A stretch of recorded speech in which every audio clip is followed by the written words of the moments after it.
Guys, अगर आप UP board exam 2023 का एग्ज़ाम देने वाले हैं तो आप इस वीडियो को पूरा देखिए, क्योंकि यहाँ पर मैं आपके क्लास 12th के फिजिक्स के इम्पॉर्टेंट टॉपिक्स और यहाँ पर क्वेश्चन बताने वाला हूँ, जो यहाँ पर आपके हर साल पूछे जाते हैं और यहाँ पर आपके 2023 के एग्ज़ाम में 100% पूछे जाएंगे। इसीलिए आप इस वीडियो को बिना स्किप किए पूरा देखिए। तो चलिए बात कर लेते हैं कि यहाँ पर आपके 2023 के एग्ज़ाम में कौन कौन से क्वेश्चंस आ सकते हैं, कौन कौन से टॉपिक्स पर क्वेश्चन आ सकते हैं। इससे पहले अगर आप वीडियो पर नए हैं तो वीडियो को लाइक, चैनल को सब्सक्राइब कर लीजिए। तो यहाँ पर जो आपकी बुक में जो चैप्टर्स हैं वो यहाँ पर उनकी यहाँ पर आपको विषय सूची दिखाई दे रही है। इसमें से मैं यहाँ पर आपको आज इस वीडियो में 8 चैप्टर के यहाँ पर इम्पोर्टेंट टॉपिक्स और क्वेश्चन बताने वाला हूँ।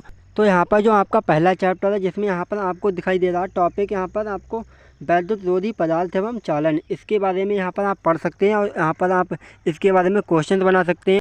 और वहीं यहाँ पर आपका जो दूसरा टॉपिक है वो यहाँ पर है कूलाम का नियम, दो बिंदु आवेशों के मध्य बल। इसको आप अच्छे से तैयार कर लीजिए। कूलाम का नियम आप अच्छे से तैयार कर लीजिए इसको। यहाँ पर इस टॉपिक के यहाँ पर आने के बहुत ही ज़्यादा चांसेस हैं पहले चैप्टर से, तो यहाँ पर आप इसको अच्छे से तैयार कर सकते हैं और इसमें से जो भी यहाँ पर क्वेश्चन बन सकते हैं उनको आप यहाँ पर देख सकते हैं। और वहीं यहाँ पर अगले टॉपिक की बात करें तो यहाँ पर लिखा है अध्यारोहण का सिद्धांत, इसके बारे में आप पढ़ सकते हैं। और इसके बाद यहाँ पर विद्युत बल रेखाएं, इसके बारे में पढ़ लीजिए आप। और यहाँ पर विद्युत क्षेत्र, इसके बारे में आप अच्छे से पढ़ लीजिए। और वहीं यहाँ पर जो आपका अगला टॉपिक है वो यहाँ पर है वैद्युत द्विध्रुवण, इसके बारे में आप पढ़ लीजिए। और यहाँ पर इसके बारे में वैद्युत द्विध्रुवण आघूर्ण, इसके बारे में आप पढ़ लीजिए। इसके बाद यहाँ पर जो आपका अगला टॉपिक है वो यहाँ पर है वैद्युत फ्लक्स, इसके बारे में आप अच्छे से पढ़ लीजिए। और यहाँ पर जो आपका अगला टॉपिक है मोस्ट इम्पॉर्टेंट गॉस की प्रमेय, इसको आप अच्छे से पढ़ लीजिए। तो यहाँ पर अब बात कर लेते हैं यहाँ पर चैप्टर 3 के बारे में, जो यहाँ पर इससे यहाँ पर आपको इम्पॉर्टेंट टॉपिक्स और क्वेश्चन बन सकते हैं, उनके बारे में यहाँ पर बात कर लेते हैं। तो यहाँ पर सबसे पहला टॉपिक है यहाँ पर वैद्युत विभव, इसके बारे में आप अच्छे से पढ़ लीजिए। इसके बाद यहाँ पर वैद्युत विभवांतर, इसके बारे में आप अच्छे से पढ़ लीजिए। और इसके बाद यहाँ पर जो आपको लिखा दिखाई दे रहा है धारिता, इसके बारे में आप अच्छे से पढ़ लीजिए। और इसके बाद में यहाँ पर जो आपका टॉपिक है वो यहाँ पर है ऊर्जा घनत्व, इसके बारे में आप पढ़ लीजिए अच्छे से। और यहाँ पर जो आपका अगला टॉपिक है बॉन्ड ग्राफ जनरेटर, इसके बारे में भी आप अच्छे से थोड़े पढ़ सकते हैं। और इसके बाद यहाँ पर मोस्ट इम्पॉर्टेंट जो टॉपिक है यहाँ पर वो है ओम का नियम, इसके बारे में आप अच्छे से पढ़ नहीं लीजिए, बल्कि यहाँ पर आप जितने भी यहाँ पर क्वेश्चन बन सकते हैं इसके बारे में वो यहाँ पर आप क्वेश्चन बना लीजिए। और यहाँ पर आप जितने अच्छे से यहाँ पर आप इसके बारे में पढ़ सकते हैं उतने अच्छे से यहाँ पर पढ़ लीजिए इसके बारे में। और यहाँ पर जो यहाँ पर क्वेश्चंस बन सकते हैं, यहाँ पर न्यूमेरिकल बन सकते हैं इसके बारे में, वो भी यहाँ पर आप इसके बारे में बना सकते हैं।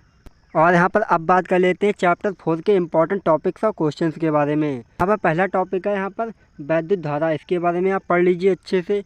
और यहाँ पर मैंने आपको बता ही दिया ओम का नियम, आप इसके बारे में भी पढ़ लीजिए यहाँ पर। और यहाँ पर वैद्युत प्रतिरोध, इसके बारे में भी आप पढ़ लीजिए। और यहाँ पर वैद्युत चालकता, इसके बारे में भी आप पढ़ लीजिए अच्छे से। और यहाँ पर जो आपका अगला टॉपिक है वो यहाँ पर है किलोवाट घंटा, इसमें से आप जितने न्यूमेरिकल बना सकते हैं उतने न्यूमेरिकल आप बना लीजिए और यहाँ पर अच्छे से इसके बारे में प्रैक्टिस कर लीजिए। वहीं यहाँ पर अगला टॉपिक है वैद्युत शक्ति, इसके बारे में भी आप पढ़ लीजिए। तो यहाँ पर आपका अगला चैप्टर है चैप्टर 5 किरचॉफ के नियम तथा वैद्युत परिपथ, तो यहाँ पर वैद्युत सेल, इसके बारे में आप पढ़ लीजिए।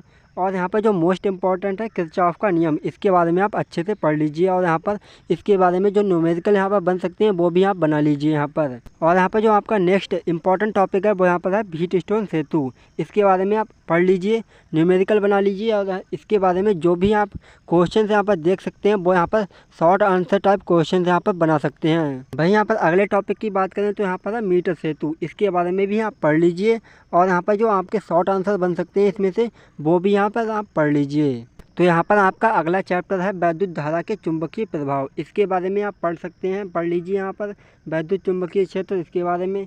और यहाँ पर लिखा है ऑस्टेट का प्रयोग, इसके बारे में आप पढ़ लीजिए। और यहाँ पर मोस्ट इम्पॉर्टेंट है यहाँ पर बायो-सैवर्ट का नियम, इसके बारे में यहाँ पर जितना पढ़ सकते हैं आप उतना पढ़ लीजिए। और यहाँ पर जितने शॉर्ट आंसर क्वेश्चन बन सकते हैं वो बना लीजिए। और यहाँ पर इसके बारे में जो यहाँ पर न्यूमेरिकल बन सकते हैं वो यहाँ पर बना लीजिए। और आपको यहाँ पर अगला टॉपिक लिखा दिखाई दे रहा है साइक्लोट्रॉन, इसके बारे में आप थोड़ा पढ़ लीजिए।